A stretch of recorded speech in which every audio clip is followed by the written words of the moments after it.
What is going on, guys? We're back with more picks and predictions. This weekend, we have the best UFC card of 2025. We got UFC 322 at Madison Square Garden, headlined by Jack Della Maddalena and Islam Makhachev. JDM looks to make his first title defense against what is, essentially the pound-for-pound best fighter on the planet right now in Islam Makhachev.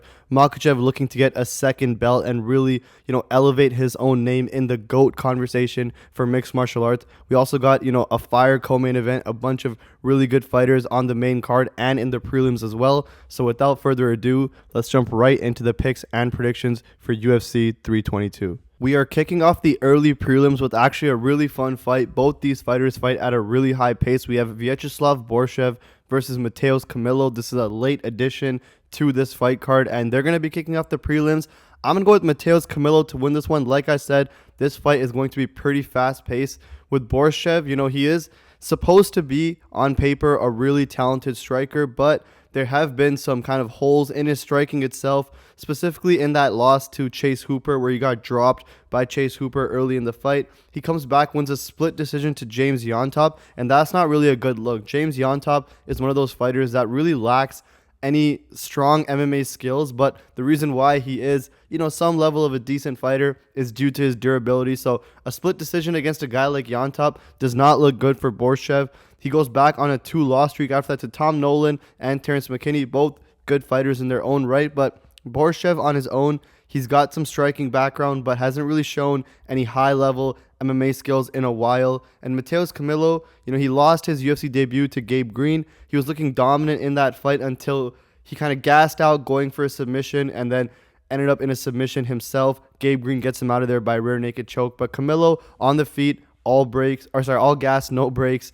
On the ground, all gas, no breaks. I think he's going to take the fight to Viacheslav Borshchev, and I think that overall Camilo is going to be good at mixing things up. He's going to be there. His durability is going to be a little bit better. He did fade in that fight against Gabe Green, but I think he just kind of really went in for that submission, had a pretty big adrenaline dump there, ends up getting subbed himself. But here, I think Camilo, he stayed ready. He had a fight canceled pretty recently against Abdul Karim Al-Sawadi. That was, at UFC 321, the Aspinall versus Gane card. So that fight got canceled. He's been ready. This is a late addition. I'm pretty sure short notice for both of them. But like I said, since Camilo's been ready, a shorter notice for Borshchev. So give me Camilo to win this one. I think he does take Borshchev down. I think Borshchev's durability has looked, very lackluster. So I think he's going to find a sub on the ground. So give me Camilo by sub. Let's move on to the next matchup. Moving on to the second fight of the prelims, we have Chepe Mariscal versus Pat Sabatini. And if you're a real fan of the sport, you know that this being the second fight of a card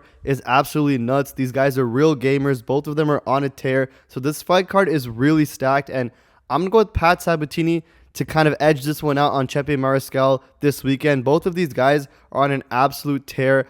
And this actually is also a rematch from 2018, I believe, where Chepe Mariscal won a split decision on Pat Sabatini. But going to this fight, I think Sabatini gets the better of him. And it really just comes down to the evolution of Sabatini's grappling. His control time is amazing. Holding someone like Joanderson Brito down for all 3 rounds, just absolute domination. His jiu-jitsu is great. His entries have gotten better. His takedowns have gotten better. And Chepe Mariscal, while he is an absolute gamer and he will really not be easy to hold down for all 3 rounds, he's going to look to get up. He's going to be really aggressive on the feet. He's going to mix things up well. I think that, the win over Ricardo Ramos, it doesn't really age much for me. I think that Ricardo Ramos is shown to be a fighter that he's down to just lose fights, and Chepe Mariscal, you're not going to do that to Chepe Mariscal for sure, especially if you're coming in with a weaker mentality. The split decision to Morgan Charrier, I think that in that fight, there was a little bit from Chepe that I still kind of desired in that performance. And then prior to that, he has that injury to Jack Jenkins. So I think that while Chepe Mariscal is great, on a tear, I think that Pat Sabatini is showing me a bigger evolution of skills as of late. I think his jiu-jitsu is great. I think his ground control is great. And I think that in this matchup, he will get Chepe down. And I think Chepe trying to get back up, while he will do a lot and, exert a lot of energy to get back up, I see Sabatini just kind of overwhelming him with the grappling. So give me Sabatini. I understand why the line is moving in this direction. I think it's actually a pretty sharp movement for the bettors. I would have expected Sabatini to be a bigger underdog, but he is kind of moving towards the favorite. So pretty sharp movement on the line. I think you follow the money here. Give me Pat Sabatini. Let's move on to the next matchup. Moving up the card, we have Malcolm Wellmaker versus Cody Haddon. I think you guys can start realizing how stacked this card really is. Both of these guys are real blue chip prospects in my eyes. Obviously, Malcolm Wellmaker coming off that first round knockout of Chris Moutinho where he was a minus 1,600 favorite. So him matching up against another blue chip prospect this early is really interesting to me. I would have thought that both, maybe not Cody Haddon as much, but both of these guys would be kind of built up a little bit more. Wellmaker has seemed to kind of burst onto the scene with crazy knockouts, so he's a little bit more marketable at the moment, but Cody Haddon at the same time, super high level, is showing real good skills in the octagon, both in his Contender Series fight and his UFC debut against Dan Argueda. Argueda is not that good, but he is an absolutely relentless wrestler. So if you can get past that style, you have some real skills in order to do that, because if you're not legit, someone like Dan Argueda will check you early on in your career. So Cody Haddon, great performance against Dan Argueda. Now he's matched up against Malcolm Wellmaker, and this is a real interesting matchup. Wellmaker, elite on the feet. His hand speed is great. He's got real good timing, and he has dynamite. He has some real power. We're seeing that with, his knockout of Chris Moutinho. Prior to that, he knocked out Cameron Simon really early on. Really good knockout in the first round on his Contender Series fight as well. So he's coming off some real KOs. Cody Haddon, on the other hand, he's from Australia, former amateur boxing champion in Australia. So he has a bunch of boxing experience and credentials. But really, it's going to be the grappling where his advantage lies in this matchup. Now, the one thing that I find interesting about those boxing credentials is the fact that they might make him comfortable on the feet for a little bit too long, and that might be, a real problem for Cody Haddon in this fight. I see that Cody Haddon on the feet is pretty confident. He moves forward. He definitely gets in your face. He wants to lead the dance in the boxing. He will be on the front foot and he will throw, but he will leave himself open for counters in that moment. So he's gotten clipped with a couple hooks, especially in that Contender Series fight. You can go check it out. His forward pressure does get him clipped a little bit. I don't think he's going to be as good of a boxer on the back foot. So I think if he does strike, he wants to stay to, what he's good at, which is fighting off of that front foot. And I think he can get countered. And I think against someone like Malcolm Wellmaker, eating those counters, it's only going to take one to end the entire fight. Now, Cody Haddon has some real grappling. So if he wants to mix in some grappling on Malcolm Wellmaker, that's going to be where he can kind of take over in this fight. But I really think he's going to have to come into this matchup being like, I'm going to go for broke for these takedowns. I'm going to wrestle Wellmaker the entire time. He's going to have to make this fight look like Raoni Barcelos versus Peyton Talbot. That's what, this fight is going to have to look like for a Cody Haddon. I think that if he does fuck around on the feet, he's really going to find out that Malcolm Wellmaker is actually him. So I'm going to lean Malcolm Wellmaker, and it's actually the boxing experience of Cody Haddon that kind of makes me a little bit hesitant to kind of lean his way as an underdog, because I feel like he will feel comfortable boxing, and I think him feeling comfortable boxing is going to be something that he's not going to be able to keep up with someone like Malcolm Wellmaker. So if Haddon mixes up a lot of grappling here, you can see him take over. And I think if the first round goes towards Haddon with a shit ton of grappling, you might want to live bet Haddon pretty hard here. Maybe he's going to be some minus 200, something like that. But I think that if he does box with Malcolm Wellmaker is putting him out with the counter hook. So give me Malcolm Wellmaker. I think he does find a knockout here. I think the odds are actually pretty spot on. Before this line opened up, I thought that Wellmaker might come out as like a minus 400 favorite or something. I would have been on the Haddon side if that was the case. But these odds are pretty clean. I think it makes Wellmaker fairly affordable. Give me the side of the danger. I got Wellmaker by KO. Let's move on to the next matchup. Moving on up the card, we have Roman Kopylov versus Gregory Rodrigues. And I'm going to go with the underdog in this one in Roman Kopylov. I think this is somewhat of a buy low spot for Roman Kopylov. He's coming off that loss to Paulo Costa, which was really, pretty lackluster of a performance from Roman Kopylov. But I think that Paulo Costa, a little bit underrated himself. He kind of is a wild card of a fighter, has been fighting, elites of the division for a very long time. So Roman Kopylov losing that fight, while it's not the best loss on his record, it's just the fact that it is Paulo Costa at the end of the day. So I think that Gregory Rodrigues here, we've seen him take a jump up in competition. And the part of this fight that I really think plays in Kopylov's favor is the durability aspect. Rodrigues has big power, but Kopylov's never been knocked out. I think Kopylov has a little bit more of the speed. I think Rodrigues, is a little bit bulkier, a little bit bigger, and while he could just kind of overpower Roman Kopylov here, I don't see Kopylov going down, and I think that in that process, in that game plan, I think Rodrigues can fade. So I don't like Rodrigues' chin. I don't like the fact that the game plan he would have to employ on Roman Kopylov is extremely high energy, and I think that if he does do that, he will fade. I think if he does go for like a tit for tat, mixing some takedowns type of game plan, I see Kopylov winning that fight. I think Kopylov has quicker 1-2s. I think he has, a pretty clean jab. I think Kopylov has real good high kicks. I think Kopylov is, better at range almost. I think that Gregory Rodrigues, he can throw big. Maybe he lands something, but like I said, Kopylov never been knocked out. I think that Gregory Rodrigues maybe has some advantage on the ground here, but do I see him taking Kopylov down? I don't think Rodrigues has the best takedowns. I think that Kopylov has enough of a takedown defense to keep this fight standing. I think that if Gregory Rodrigues goes in there and just BSDs his way to Roman Kopylov, maybe he does find a knockout, but I think if he doesn't, he will gas hard. I think if he doesn't do that, I think Kopylov touches him up. So I think Kopylov actually finds a finish in this fight. I don't like Rodrigues' chin, like I said. I think early on, it's going to be tit for tat. I think Kopylov will be wary of the power from Rodrigues. I think if Rodrigues goes on an all-out blitz, I don't see him getting Kopylov out of there. I think he'll just gas himself out doing that. So give me Kopylov to win this one by late knockout. I think the third round is where Kopylov goes in and finds a finish here. Let's move on to the next matchup. Moving up the card, we have the fraud of all frauds, Bo Nickal versus Rodolfo Vieira. And I'm going to go with Bo Nickal here, even though I did just call him the fraud of all frauds. And I'll tell you exactly how this fight probably looks. I think this is a fairly similar fight to the Paul Craig fight. Rodolfo Vieira, very, very dangerous grappling.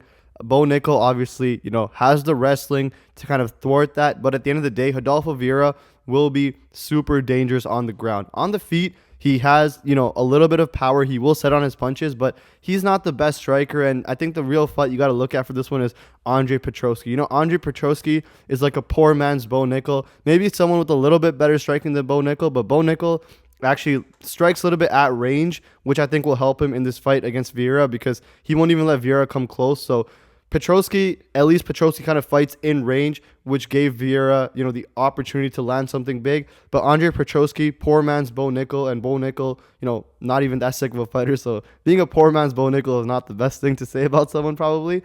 But I think Bo Nickal does similar to what he does in the Paul Craig fight. He might not even push the wrestling on Rodolfo Vieira. He's like, this guy is a solid grappler. That is his world. Let's just completely remove that. Let me just kick him at range for 3 rounds. Let me bank 3 rounds. So I think Bo Nickal gets this done by decision. I think he doesn't even engage in the grappling against Vieira. And I don't see Vieira coming in here and taking Nickal down a couple times. I definitely don't see that happening. So it's going to be Rodolfo Vieira striking, which I don't trust. And Bo Nickal, not the best striker himself, but I think he has what it takes to kick Rodolfo Vieira at range for a couple rounds. So give me Bo Nickal to get it done.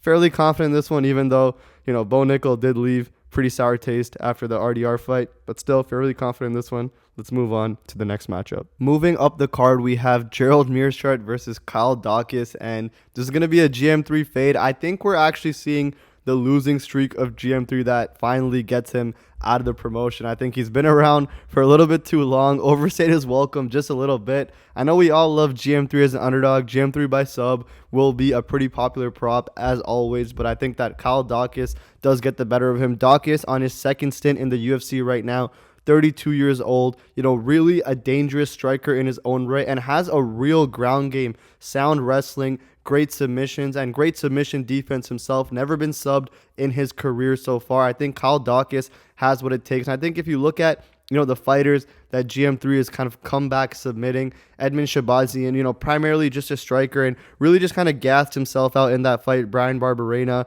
has no grappling game of his own. So I think that someone like Kyle Daukaus comes in here, puts it on the feet when it comes to standing up against Gerald Meerschaert. And I think that, Meerschaert, no takedowns, will be good if this fight does get to the ground, but he can't take it there on his own. So I see Daukaus kind of knocking Meerschaert out in this matchup. I think Meerschaert, his chin is strong. It could potentially hold up, but I think that Daukaus gets the better of him. I see him finding the knockout, and I see that, GM3 might just kind of be on his way out of the promotion at this point. So give me Daukaus by knockout. Let's move on to the next matchup. Moving up the card, we have Fatima Kline versus Angela Hill. And, Angela Hill is one of those fighters that she's a true gatekeeper. If you beat Angela Hill, you really are one of those female UFC fighters that can possibly make a run to the title. And Fatima Kline, one of those prospects, she got checked before, but that was by Jasmine Jasudavicius, and Jasudavicius is a real high-level women's MMA fighter. No harm in that loss. Now,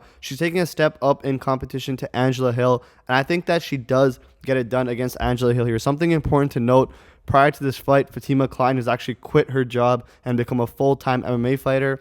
I don't know if a lot of you guys care for the qualitative features like that, but that is something to note going into this matchup. And I also just think that Fatima Kline, she's just far younger. The 40-year-old, age stamp on Angela Hill, I think she's gone through a lot of miles in the UFC herself. I think Fatima Kline is going to be far younger, the far fresher fighter in the octagon. I think that the ground game of Fatima Kline is something to note, where she has a real advantage over Angela Hill as well. So I think that Fatima Kline, while her takedowns specifically are something that I'm hoping she's kind of worked on, her entries are something I'm hoping she's kind of worked on, if she does get this fight to the ground, which I do see her doing over a 3-round span, I think she can definitely work Angela Hill on the mat in this fight. On the feet as well, I think that, Fatima Kline is great at staying at range. She's going to be the taller, rangier fighter in this matchup. I think Angela Hill on the feet will always make you work for it. She's going to apply a significant amount of pressure. She's going to throw a real amount of volume that's going to make you want to, keep throwing if you want to stay in the round when it comes to the judging. So Angela Hill is going to make Kline work on the feet here, but I think Kline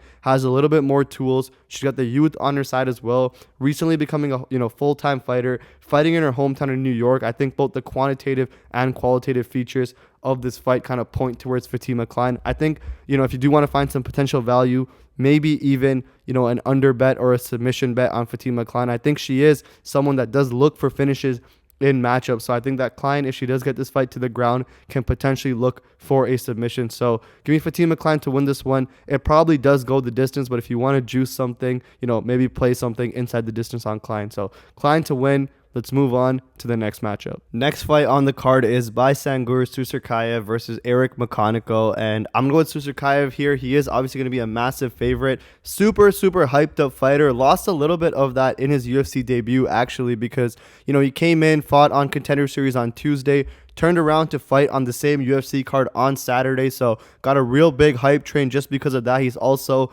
real good buddies, real good teammates with Khamzat Chimaev. So got a big bump on that as well. But overall, Susurkaev has real skills. It's just that in that UFC debut, he did get wobbled. He did get hurt in that first round quite bad. And, I think he just dropped the first round completely, goes in and gets the finish in the second round. I think he is a higher caliber fighter than Eric McConico. I think that, he does like to play around a bit. I don't think his striking defense is that good whatsoever, but he is the fighter that seems so confident that, he's willing to just kind of make mistakes in there because he feels as if he is so much better than his opponent. I think here against Eric McConico, he should be able to kind of show levels to the game in a similar sense. I also think that Eric McConico, he fights a lot on his back foot moving backwards. The one good thing of, Eric Nolan, who was the debut opponent for Baisangur Susurkaev, was that Nolan just said, screw this. He was a fat underdog. He said, fuck that. I'm going to move forward, throw the kitchen sink at Susurkaev. And that's what got Susurkaev wobbled.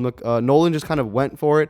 I don't see McConico, employing a similar game plan. I think McConico is going to want to, play his own fight. And I think that type of style, he's just going to get kind of done by Baisangur Susurkaev. So I think that Baisangur finds a knockout on McConico here. McConico doesn't have the best durability, got put down by Nursultan Ruziboyev, who does have good power, but I also think that, Susurkaev in his own right has great power as well. I see that, Susurkaev is just going to lead the dance because McConico is, like I said, a back foot fighter. I think Baisangur leads the dance, finds the knockout. I think the hype on him is a little bit unwarranted, but I also do really like his confidence. Some could call it cockiness, but I think that his confidence, kind of proves to me that he is at that level. So give me Susurkaev to win this one. The odds are really heavy on him. If you do play him, you probably want to play him inside the distance or even a -3.5, something along those lines. Let's move on to the next matchup. Moving on up the card, we have Erin Blanchfield versus Tracy Cortez, and I'm going to go with Tracy Cortez to win this matchup against Erin Blanchfield. I think that at the layer 1 of this matchup, you see that, Tracy Cortez, obviously the better wrestler of the two, but Erin Blanchfield, the far, far better grappler, an absolute monster in the grappling. But I also think that, Tracy Cortez, if she wants to, can keep this fight standing. I think that's something really important to note. I think that Tracy Cortez is looking at this matchup as a striking fight. I'm seeing her training. She's training with Aylin Pereira, which is Alex Pereira's sister. She's really working on her striking going into this matchup, and I think that that is an important thing to note. If this fight hits the ground, I think Cortez to some degree can hold her own. I do think she is outmatched on the ground, but I also think that her wrestling is enough to dictate whether it does or not. And I think that if she focuses on a striking match with Erin Blanchfield, she will get the better of her. So I think that while Erin Blanchfield, is the favorite, she can potentially impose that will on Tracy Cortez. I think that Cortez, if she is, and what I think is locked in on the striking in this matchup, I think she can come in with an interesting game plan, and, this can make it a very, very close fight. So in what I think is essentially, closer to a 50-50 fight, I'm going to lean Tracy Cortez at underdog odds. I think that, the way to play this will definitely be a potential plus 3.5 or something like that. This is a rematch, a split decision that Cortez won a lot earlier on in her career. I think that fight was, extremely close. I don't think we really use that as much of a gauge. But overall, I think that Cortez is the better striker. And I think that while these are two grapplers, primarily, I think the striking is going to be the difference. All round start on the feet. And I think Cortez is going to be smart enough to kind of strike with Blanchfield. It won't look pretty, these two women striking, but, it will be something that I think will favor Tracy Cortez. So I'm going to go out on a limb and take Cortez as an underdog. Let's move on to the next matchup. Moving on up the card, we have the main card opener of Sean Brady versus Michael Morales. And Sean Brady is really looking like one of the best welterweights on the planet right now. He's 18-1. Obviously, that sole loss being a standing TKO to Bilal Muhammad, which is crazy to me. We're not going to, we're just going to ignore that for this fight. But Michael Morales in this matchup will have to defend the takedown, and I do not think he can stop Sean Brady's grappling. Sean Brady is absolutely relentless. His cardio is crazy, and Michael Morales is just an absolutely massive person for welterweight. So he's such a big fighter that I just don't see his frame kind of keeping up with the pace of Sean Brady over 3 rounds. I think the pace is real key here. I will give Michael Morales about the first 3 minutes of this fight to find a knockout. And if Brady can, push the pace, keep the grappling on him for those 3 minutes, after that, I see the danger slowly starting to die down. And as this fight hits the second round, it's all Sean Brady from there. So I think Morales will have a dangerous first round, and Sean Brady's going to have to, be smart, get in his face, stay in the clinch. Don't give him, much space to kind of hit you with anything big, and, keep him kind of on the fence, do whatever you can. Maybe you don't even get takedowns, but you just hold Morales up against the fence or something like that. But as the second round starts, Brady's going to start really taking over. If he gets knocked out early, he gets knocked out early. But Brady, far more experienced than Michael Morales. He's 32 years old in his fighting prime. Morales is 26, so still a little bit of a younger fighter.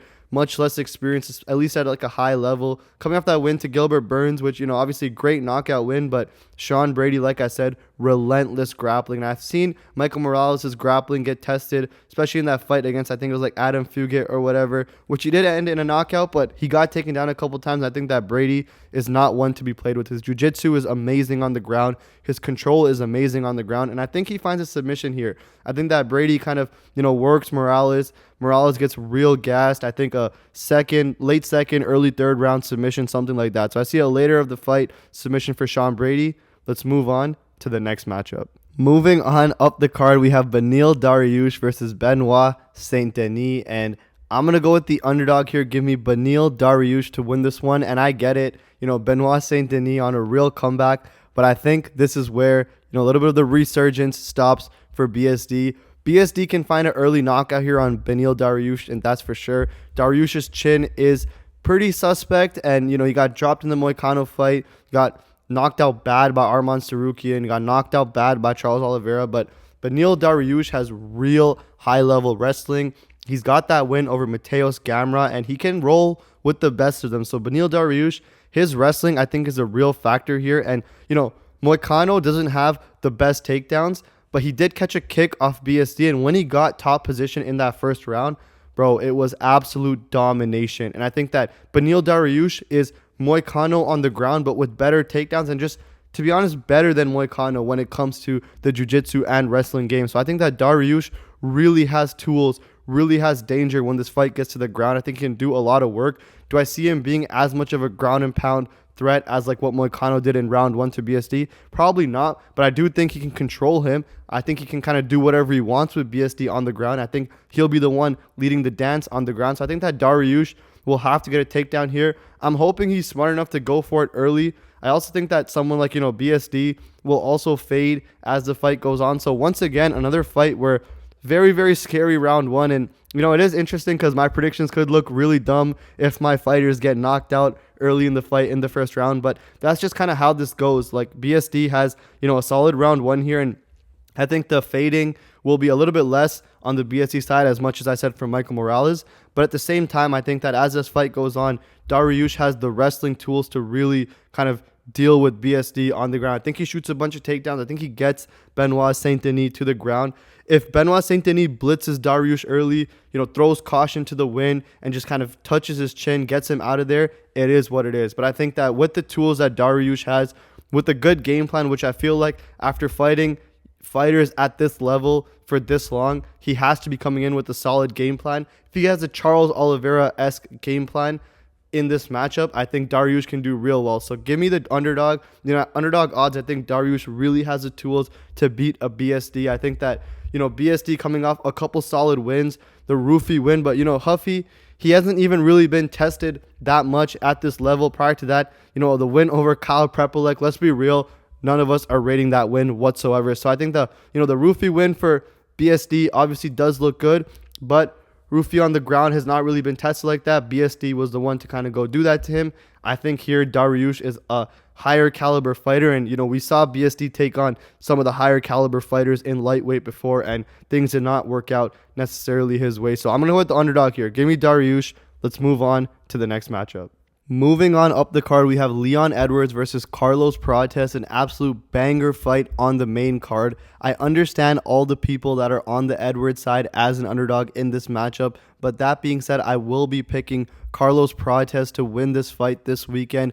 I might be a little bit biased here. Prates is one of my favorite fighters on the roster. Every single win of his inside the promotion has come by walk-off KO. Saying that out loud sounds so crazy to me. This guy is literally prime Jeremy Stevens. When he knocks people out, they don't move. He does not TKO people whatsoever. Now, going to this matchup against Leon Edwards, it is important to note that Edwards hasn't fought a striker in like 5 years in the promotion. The last time he fought, a striker was probably Nate Diaz for the most part, and that's Nate Diaz. And Nate Diaz wobbled him in the 5th round there. Obviously, Edwards has kind of faded as fights have gone on, but that being said, this is a 3-round fight against Prates, so more of a sprint in this matchup, and I think that Carlos Prates will probably drop round 1 here. I feel like Prates is, stalking style. He is not very high volume. He did let his hands go against Jeff Neal, but Jeff Neal was really just kind of there, high guard, eating it all. Prates really was just able to let his hands go against the Jeff Neal. When Prates gets going, he does, up his volume quite a bit once he does find that shot against like Li Jingliang, for example. But these aren't fighters you can compare Leon Edwards to. Edwards, solid kickboxing, really good at range, very, very technical fighter. And I think that while Edwards himself is not the highest of volumes, I think Edwards will kind of be up on the volume early in this fight. I do really feel that. I think Edwards is comfortable on the back foot. Prates is comfortable moving forward, just stalking, plodding forward. So very, very good matchup. These guys are meant to meet in the octagon. And I think that, Prates has the danger on his side. I don't think Edwards is knocking Prates out. I do think Prates can knock Edwards out. Obviously, Prates can knock anybody out. I think Prates does have the danger on his side. I think Prates eventually does find a shot in this matchup. I also just think that Prates will let his hands go much more as the second round starts in this fight. I don't think Leon Edwards is going to propose, any real danger. If Edwards mixes in some takedowns here, that's going to be real interesting. I think that's something that he might actually look to do on Prates, but I'm not sure if he even wants to be in the range of some real knees in the clinch, things like that. I think Prates, even just in the clinch, is so dangerous. So I think that if Edwards does mix in takedowns, it could get interesting, but I don't know if Edwards wants to take that risk because Prates, like I said, can be so dangerous even just in the clinch, for example. So I think that Prates, mixes it up. He's got over 100 Muay Thai fights, so this guy is no stranger to just a straight up striking match. I think Prates is good with the knockout. I think he does find it on Leon Edwards this weekend. Edwards coming off some real lackluster performances. While, granted they were against wrestlers, I just can't trust Leon Edwards at this point in his career. So give me Carlos Prates. Like I said, a little bit biased, one of my favorite fighters on the roster. I think he finds a knockout. Let's move on to the co-main event. Moving on to the co-main event, we have Valentina Shevchenko defending her belt against Weili Zhang. Weili going for glory, her second title in the promotion. She's vacated her belt, now moved up to flyweight to get a second belt in the UFC. And I think that Valentina Shevchenko, one of the most decorated, if not the most decorated female fighter of all time. So this is a great fight in the women's division, a great co-main event. And I think that, while Weili Zhang is extremely, extremely skilled, I am going to pick Valentina Shevchenko to win this matchup. I think that Shevchenko's size is going to be a factor. Now, it's interesting because from their attributes, Weili only 1 inch shorter, has a little, a couple inches of reach disadvantage as well. But I want to see how they look in the octagon, in the face-offs, at the weigh-ins. Is there a real size advantage for Valentina Shevchenko? Because I feel like there is, and if that advantage is true, I think that in the grappling exchanges, Shevchenko can really use her size and strength to win scrambles, to, gain top position and kind of control Weili. I think that's where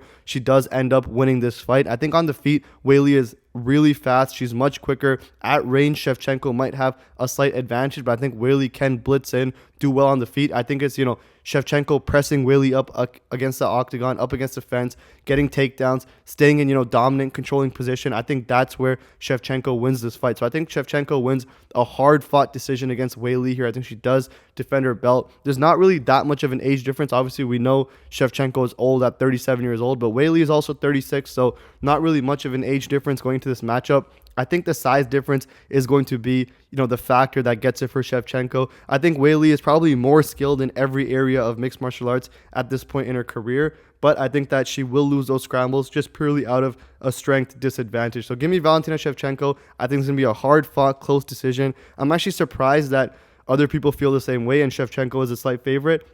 I would have expected her to be an underdog going into this fight, but give me Valentina Shevchenko, and let's move on to the main event. Moving on to the main event, we have Islam Makhachev versus JDM. Jack Della Maddalena making his first title defense against what is, probably the pound-for-pound number one, or, tied pound-for-pound number one with Ilia Topuria in Islam Makhachev. I think that this is way too much for JDM to handle. I feel very strongly about this fight. I think that Jack Della Maddalena is mad overrated. Now, that fight against Belal, I know this is a weird and kind of cope thing to say, but I just think Belal came in with a shitty game plan for that fight. I don't think Belal actually exercised all the wrestling advantages he had against Jack Della. I know Jack Della had, solid takedown defense. He used his head movement a lot. He used his kind of stance a lot as well to keep Belal off of him, but I don't think that stuff works against Islam Makhachev. Islam has elite sweeps, elite chain wrestling. He doesn't just shoot, single takedowns. He'll get you up against the fence, and when you're up against the fence on Islam, he is getting you down to the ground. He's going to, use 2, 3, 4 different type of takedowns, try to get you down. He's going to switch it up a lot. He's going to chain wrestle you till he does get it. And I think that Islam Makhachev does get this fight to the ground. And I do not think Jack Della Maddalena is the scrambler that everyone's making it to be. I also think that in this fight, in this striking, Jack Della in boxing range can do really well, but I see him kind of struggling to get into boxing range. I think Islam's body kicks from range, his striking from range is actually better than Jack Della's. I think that Islam, with the offensive wrestling threat in this fight, is going to, hesitate JDM, and I think in that he's going to look like the better striker. Obviously, in a pure striking match, Jack Della would beat Islam Makhachev, but because this is mixed martial arts, I think that Islam Makhachev will actually come out looking like the better striker in this matchup. Kind of like, obviously not along the same lines, but similar to how you can say like a Merab outstruck Sean O'Malley. It's because, the offensive takedown threat is so much that Jack Della is going to kind of freeze up a little bit. You're going to see Islam land body kicks from range. That body kick is always open on JDM, and Islam throws those kicks from range really, really well. So I'm pretty high on Islam in this fight. I think that he really has a solid chance of becoming double champ this weekend. I think that Jack Della Maddalena is being severely overrated. I think the betting line is almost a gift here. Maybe I'm wrong. I think, potentially this fight can look close, but I think that Islam Makhachev gets this fight to the ground. I think he does find a submission in this matchup. I don't think Jack Della Maddalena's scrambling ability from the ground is as good. I think it's, somewhat opportunistic. I think he can create some different types of scrambles, but I think those scrambles, all that's going to do, he's going to end up in a front headlock, a Darce choke, something that's really, down Islam Makhachev's alley. I think in those scrambles, Makhachev's going to kind of lure him into a trap. So I think that JDM gets submitted in this matchup. I see Makhachev getting his wrestling going. I don't think JDM has the tools defensively to stop Makhachev's attack. I think Makhachev at 170 is going to look like an absolute problem in the division. The only guy I got beating Makhachev is fucking Ilya Tapur. That's the only guy I got beating Makhachev, and that might even be a little bit biased, but that being aside, Islam Makhachev with the sweeps, with the chain wrestling, is getting this fight to the ground. People are severely overrating JDM's ability to stop that attack. And that does it for all the picks and predictions for UFC 322. Thank you guys so much for tuning in. We got an absolute banger of a card, so I hope everybody enjoys this stacked card we have this weekend. We went through the trenches in the Apex with the Bomb Theme card, with the Garcia card. We went through the absolute trenches, went through some fight fixing, some FBI investigations, but we're finally here with the card that really feeds the fans. This card is probably the best card since UFC 300, since UFC 299. It's really up there with some of the best cards. This year, I think overall has been lackluster, but we're really getting fed at the end in Q4 at the end of this ESPN deal. So like I said, I hope you guys all enjoyed this card. If you did enjoy the video, if you did enjoy the breakdowns, definitely hit the like button. It does help the algorithm. Share this video with a friend and drop a comment of, which pick, which breakdown of mine you agree with, which one you disagree with. And yeah, I hope you guys all win your bets this weekend. Good luck to all. I will see you guys next week.